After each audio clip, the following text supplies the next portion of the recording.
After months of calls for better wages, a fortnight out from the budget, the government has made its pitch. Our wages policy for the next 12 months will be an increase of 3% for public sector wages in New South Wales. That will be followed by another 3% in the next financial year, with an extra 0.5% on offer for those who improve efficiency and productivity.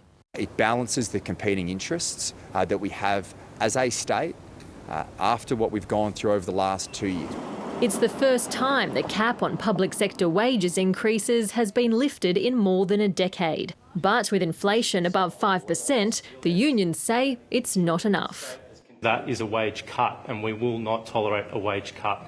At the same time, the government unveiled a boost to health. $4.5 billion will be spent employing 10,000 staff over the next 4 years.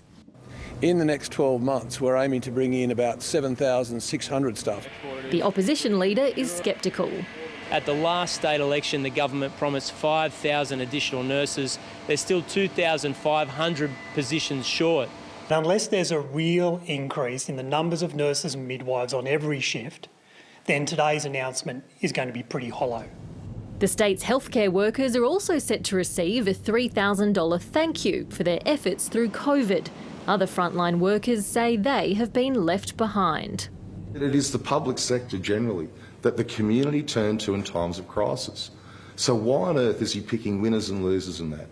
The one-off payment will go to all New South Wales health employees who worked on a permanent basis through the pandemic. That includes paramedics, midwives and cleaners. The Treasurer says the full cost of today's announcement will be revealed in the budget. Ruby Cornish, ABC News, Sydney.